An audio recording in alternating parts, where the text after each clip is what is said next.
Welcome to Grey Primer. My name is Nick. I'm your host, and this is day 3 of our Raging Heroes weekend. And it's the turn of the Crimson Redeemers.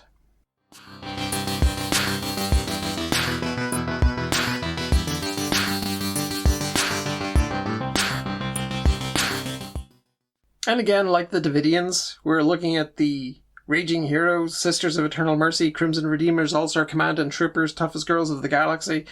Lots of different branding things there. I don't care. It's all good. And the minis are stunning. That's the command group, and then that's the command group. So we started with the Vanquishers, who were serious looking, fully armored. They were, kind of higher echelon looking troops. Then we went on to the Davidians, which were much more stripped back, a lot less war gear. Still had sort of the mechanized, enhanced legs, but everything else was stripped right back. They didn't have any firearms. They were just using hand-to-hand weapons and looking fantastic. Today's is more of a return to the Vanquisher. So these are the Crimson Redeemers. So we're back to armor here. And I think a kind of a mix, actually. We've got some hand-to-hand weapons, some serious firearms too. And we're going to start with the troops. Here's the little retail card. And that first side are the troops. And then the flip side, we've got the very cool looking command team. All right. Okay. So let's have a look at the troops first. Let's have a quick look at the first one. Here we are. And looks like a sort of a variation of a bolt pistol. We got the pretty neat looking sword. So much action in these poses. At times they almost look two-dimensional. I suppose that's a limitation of the resin casting, as they are quite flat, but all you've got to really do is rotate it to see that there's a huge amount of action in there as well, but a little bit of flatness to the look of them, and that's kind of curious to see, but it doesn't take away from the detail of the sculpting there, the quality of the mold. And let's go to the next one. And looks like a bit more depth in this one. Again, it's multi-part on the sprue, so maybe that makes a difference. Maybe the sculpts that are kind of almost all in one look a little flatter. Saw that with the Vanquishers, actually, thinking back. And here we go. Look at the beautiful sculpting around these robes. That's just incredible detail, incredible work. Love that. Next. Yeah, that's nice actual depth in that one. You can see the robes sort of flicking up, the hair flicking up as well. The shield to the rear. And very similar weapons to the others. Maybe this is their standard loadout. Pistol and... Sorry, we're on the wrong side here. There we go. No, that was the right side. So we got, pistol and sword. Seem to be standard loadout for the Crimson Redeemer troops. Apart from, I think, one of them, which is coming up next. Yep. Grand job. Look at the expression on the face here. Hopefully that can pick up on camera. That's brilliant. Look at that war cry. And then we have a flamer unit here. And there's some lovely detail on the way the hand is holding onto the grip here. You see the thumb folded over. Yeah, these really are detail rich. Very, very nice. Okay, so those are the troops. Let's have a look at the command group. Oh, the command group is unusual. It's individually bagged. So this is the first time I've seen this. So this is the Crimson Redeemers command group, and they're in individual bags. Oh, that's the backpack off of that one. I just noticed actually there, one of those minis is a different color of resin. So you'll see there's the standard sort of grey. And you can see how much lighter that particular one is. It's interesting. Okay. Let's get into these command group minis. There's a lot of plastic. But I'll definitely be reusing these baggies.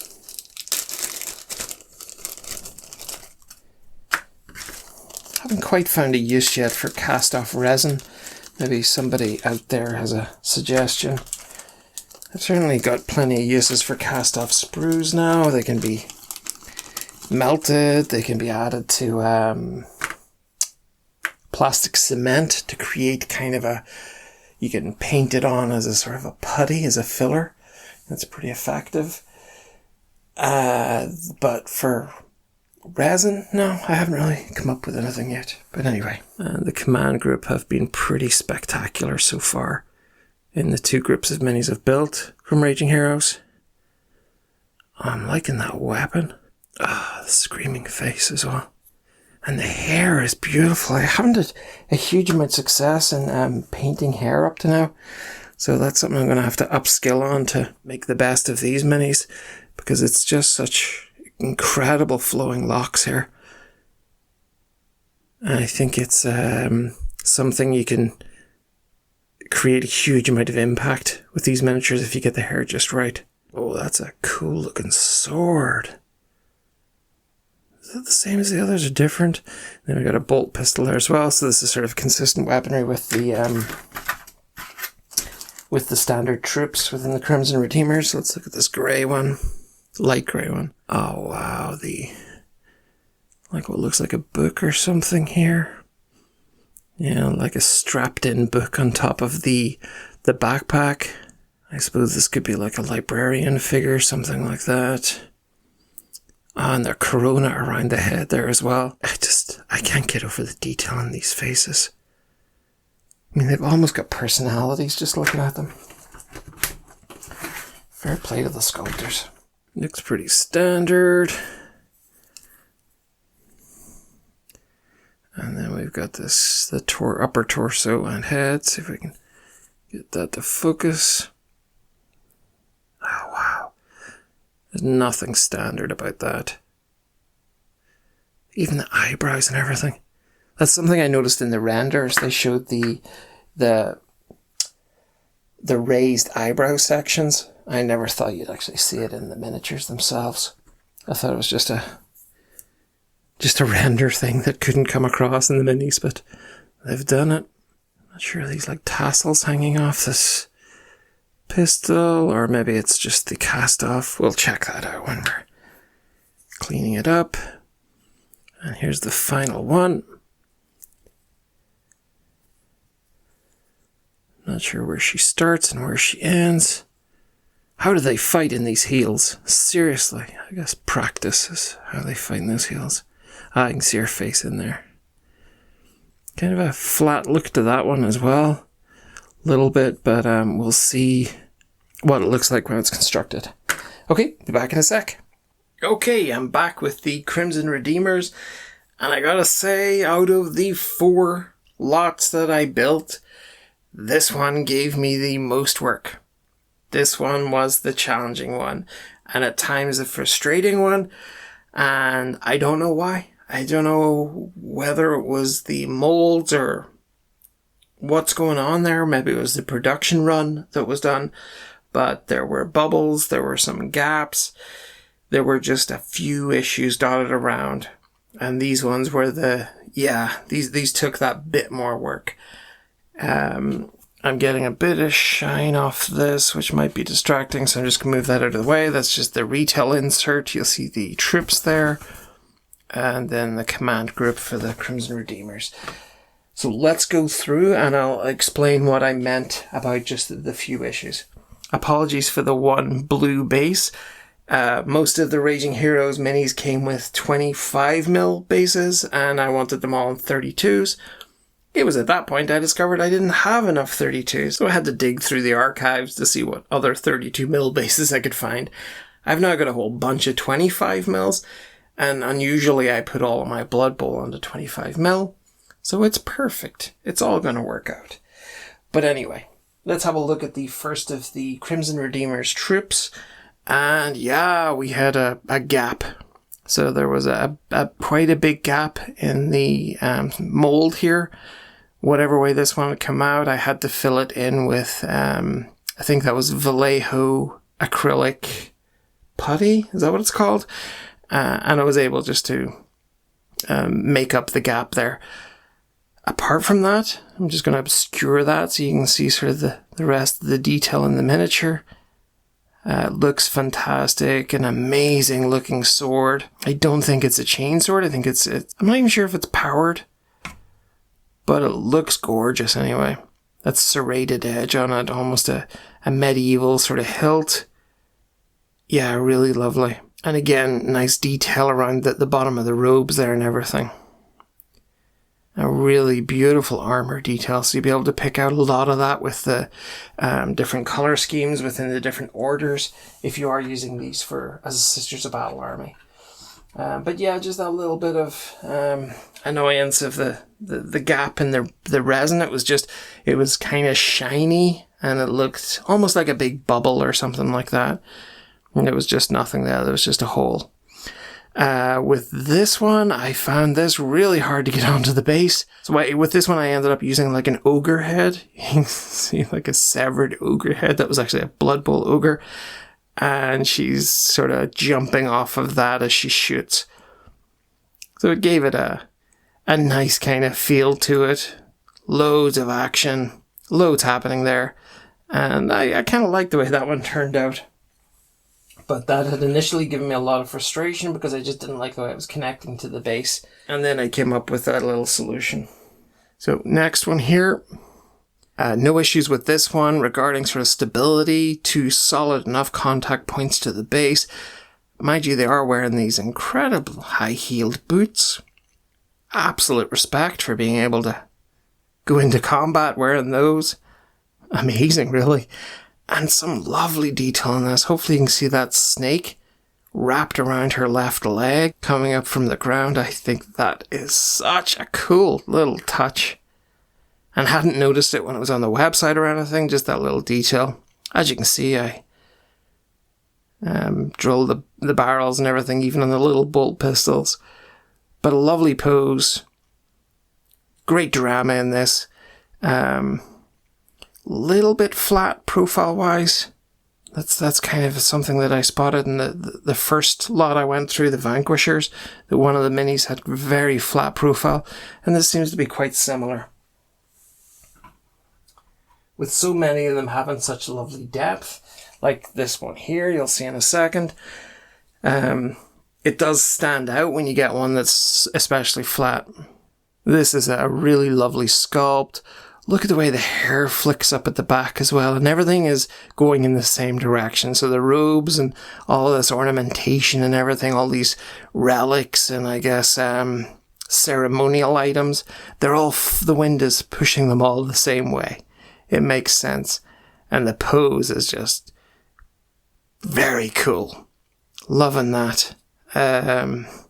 She's actually got a shield here sort of tucked behind her. I attached a little bolt pistol onto her hip here as well because I figured she wouldn't be going into battle just with that sword. I thought it would be good to have something for small arms as well. And then you can see what I mean about this one. I mean, there's nothing flat about the profile. It's really dynamic in 3D. I'll just give you a wee close-up on those backpacks. Some of them are so beautiful. And the screaming mouth, the fantastic flamer unit there. Did I drill the barrel? Maybe I didn't drill the barrel in this one. Oh, I didn't actually see that there was a place to drill it. Yeah, so I just thought I'd leave it. But I love the sort of fuel tube going in here as well. And that went together really, really beautifully. Again, very small contact points with the high heel boots, but it was fine. This one took a lot more work. You can see the contact point is very fine. I had damage as well, a bit of the missing abdomen here. So that just took a little bit of filling in.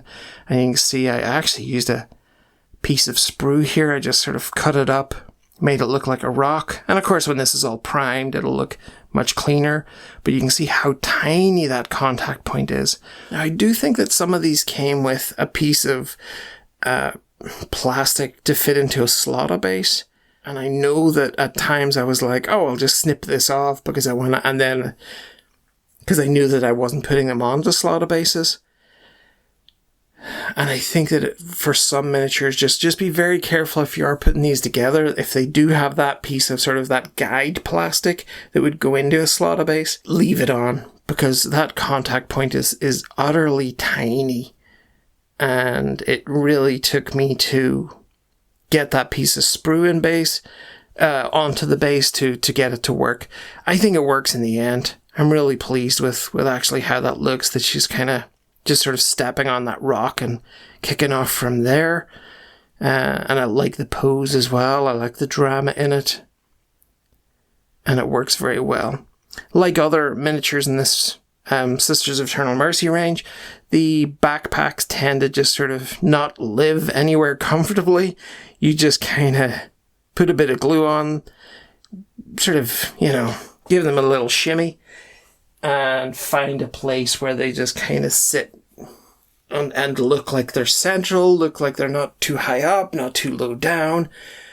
It's not an exact science getting the backpacks onto these. And speaking of backpacks, in this next one, I actually just went a little bit off the beaten track and threw on a, very obviously, a Games Workshop Adeptus, Astartes backpack there, but hey, it works for me. I love the weapon sort of raised up here close to the body. She's kind of looking past it and screaming. I think that's really dramatic. And again, you can see the wind is coming from the same direction. So the really beautifully sculpted and molded hair and the robes here, everything is flying off in the same direction. Lovely. So here's our one blue base. Again, a very tiny contact point. And again, I had problems around the waist. I needed to just fill that in a little bit. And I'll probably need to do a little bit more work on that, just sort of to clean it up around the waist. But the actual pose is really dramatic. Really just someone at full sprint running into battle. And the sword's out, the bolter's out. Beautiful, though, the way the design, oops, is carving up my camera. You can see, look at the detail in that hair. It's just really, really nicely done. But with those minimal contact points, you can see where my frustration came from. No such issues with this one. This is really, really lovely. It's a little bit flat, as you can see there from the side profile. But cracking pose. Lovely sort of sword detail. I like all these touches within sort of the clothing. You can see like skulls and chains and incense holders. And then even on the weapon itself, you can see the equivalent of purity seals and stuff hanging off. And that would be very easy to get those looking like purity seals.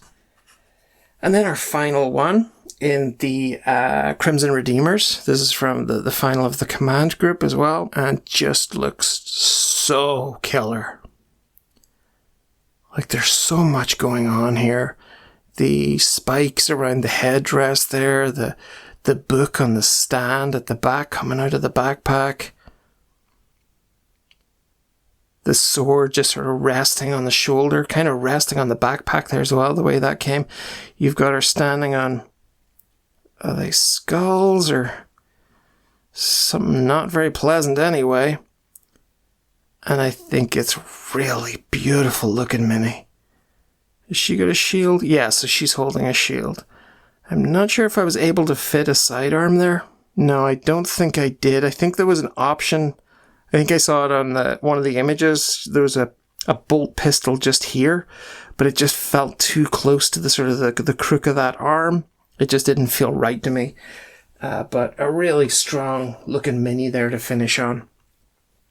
So yeah, a bit of frustration with the Crimson Redeemers, but I think with a bit of TLC, I'll just get them magnified up and get some fine detail work done around sort of the, where those, the torsos met the legs. I'll make sure that I've got that all tidied up before I grey spray them. And I think that they're going to just look just as good. And I will very quickly forget my frustrations that I had when I was building them. Listen, but that's it for this is the end of our day 3 of our Raging Heroes 4-day weekend. I hope you're enjoying it so far. Please like, share, and subscribe. I will be back tomorrow with our final group, which is the Crimson Redeemers. And also Sister Ardana, the one standalone, who will be playing the role of Canoness within my Adepta Sororitas army. Can't wait for that. Until then, take care, and I will see you soon. Bye-bye.